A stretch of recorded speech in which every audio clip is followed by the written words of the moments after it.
মাননীয় মুখ্যমন্ত্রী শুভেন্দু অধিকারী তিনি ছিলেন এবং এমএলএরাও ছিল, আমার এলাকারও এমএলএরা সবাই ছিল এবং আধিকারিকরা ছিলেন। আমাদের এলাকার উন্নয়ন নিয়ে আলোচনা হয়েছে। অতি উত্তম। আজকের বৈঠকে মুখ্যমন্ত্রী শুভেন্দু অধিকারী তিনি বলেন বিশেষ বিশেষ এমপিদের ডাকবো। তাকে যখন জিজ্ঞাসা করা হয় যে বিশেষ বিশেষ এমপি বলতে তিনি ঠিক কি বোঝাচ্ছেন, তিনি বলছেন তারা সেই বিশেষ বিশেষ এমপি যারা বলছেন অনেকদিন পরে সত্যি কথা, যারা বলছেন আপনারা আমাদের স্বাধীনতা এনে দিয়েছেন। বিশেষ বিশেষ সাংসদ বিরোধীদের তাদেরকে আপনি ডাকবেন, এই বিশেষ বিশেষের টাইপ যদি বলেন যে কি মানে যারা অনেকদিন পরে সত্য কথা বলছে তারাই বিশেষ বিশেষ সাংসদ। যারা বলছেন যে আপনারা আমাদের স্বাধীনতা পাইয়ে দিয়েছেন, যারা বলছেন যে এর কোনো ভবিষ্যৎ নেই, ফলতাতে যে চতুর্থ হয়েছে সে আর এক তো দূরের কথা দুয়েই আসতে পারবে না, সামনে ভবিষ্যৎ দেখতে পাচ্ছে। আপনার কাছে প্রস্তুত এই তালিকা তৈরি আছে বিশেষ বিশেষ সাংসদ না আমি বলবো না, আপনারাই তো দেখাচ্ছেন। আমি তো আপনাদের চ্যানেলেই দেখছিলাম বারাসাতের সাংসদ কি বলছেন, তারপরে সরকারকে বললাম যে উনাকে ডাকুন, উনি নিশ্চয়ই কোঅপারেশন করতে চান। উনি আজকে বক্তৃতা করলেন, কোঅপারেশন করলেন, যাওয়ার সময় হ্যান্ডশেক করলেন, বলে এই প্রথমবার একটা ভালো মিটিং হলো।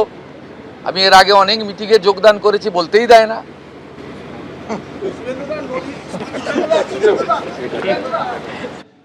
গত 24 তারিখ প্রাতিষ্ঠানিক দুর্নীতি নিয়ে ঠিক কি বলেছিলেন তৃণমূল সাংসদ কাকুলি ঘোষ দস্তিদার, শোনো।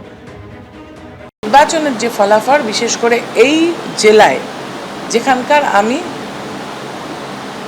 সাংগঠনিক সভাপতি, আমাকে কিন্তু তার দায়ভার নিয়ে নৈতিক অধিকার আমার আছে যে এটা স্বীকার করে নেওয়া যে নিশ্চয়ই আমারও কোনো ভুলভ্রান্তি আছে দল পরিচালনায়, যার জন্য এই রেজাল্ট হয়েছে। হঠাৎ করে কোনো ভুঁইফোড় সংস্থা আসলো, তারা এসে ধমকালো। সবচেয়ে বড় কথা যে এইখানে বসে ধমকে যাচ্ছে। আমি রাজনীতি করছি ধরুন 40-42 বছর, একটা মেয়ের বয়স 22 বছর, সে এসে এখানে ধমকে যাচ্ছে। সর্বনাশ করার মূলে যদি কেউ থাকে তাহলে ওই সংস্থা। বাচ্চা ছেলেমেয়েরা কীভাবে আমাদেরকে কর্মীদেরকে হেনস্থা করেছে, কর্মীদেরকে গালমন্দ করেছে, এবং ওনাদের চালিত পথ নিশ্চয়ই সঠিক ছিল না। এই যে প্রাতিষ্ঠানিক দুর্নীতির বিরুদ্ধে সর্বস্তরে নিশ্চয়ই কিছু বলার প্রয়োজন আছে। আজ কল্যাণীতে প্রশাসনিক বৈঠকে একদিকে যেমন তৃণমূল সাংসদ কাকুলি ঘোষ দস্তিদার যোগ দেন, অন্যদিকে 6 জন তৃণমূল বিধায়ক তারাও কিন্তু যোগ দেন। এই তৃণমূল বিধায়ক তারা কে কি বলছেন শোনো। আমাদের তরফ থেকে একজন বলেছে, যেটা আমরা 6 জন এসেছি। আমাদের বাদল দা, উনি দক্ষিণের বিধায়ক। আমরা 6 জন এমএলএ। তৃণমূল থেকে যদি কোনো ব্যবস্থা নেওয়া হয় কি বলবেন? বুঝি দিদি একজন এমপি রয়েছে তো, 6 জন বিধায়ক আছেন তো। প্রশাসনিক মিটিং মানেই তো উন্নয়ন নিয়েই আলোচনা, এলাকার উন্নয়ন নিয়েই আলোচনা। এর ডাইরেকশন দিয়েছে, ডেভেলপমেন্ট কিভাবে হবে আমরা সব কথাবার্তা বলেছি। বিরোধী হিসেবে কজন ছিলেন আপনারা?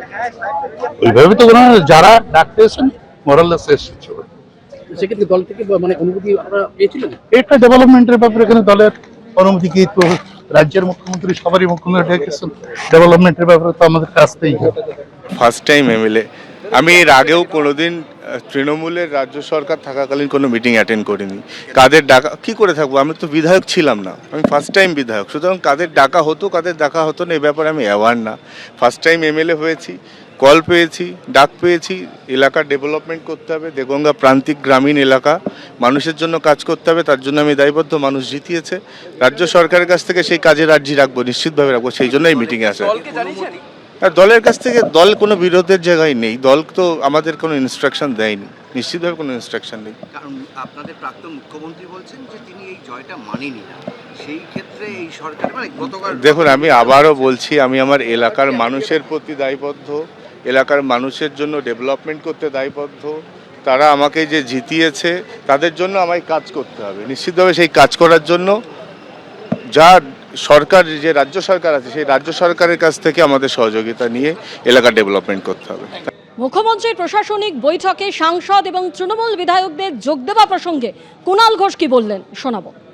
এই ধরনের বৈঠকগুলিতে সরকারি মন্ত্রীদের বা মাননীয় মুখ্যমন্ত্রীর বৈঠকে আমাদের দলের প্রতিনিধিরা যাবেন বা যাবেন, আমি আবার বলছি বয়কট শব্দ ব্যবহার করছি না, কিন্তু এই পরিস্থিতিতে যখন আমাদের কর্মীরা ঘর ছাড়া, কাজে যোগ দিতে পারছেন না, পার্টি অফিস দখল হয়ে আছে, নির্বাচনোত্তর সন্ত্রাস চলছে, এই পরিস্থিতিতে যতদিন এই পরিস্থিতি থাকবে ততদিন মুখ্যমন্ত্রী বা সরকারের মন্ত্রীদের ডাকা কোনো বৈঠকে যাওয়া হবে কি যাওয়া হবে না, এই নিয়ে পার্টিতে আলোচনা চলছে।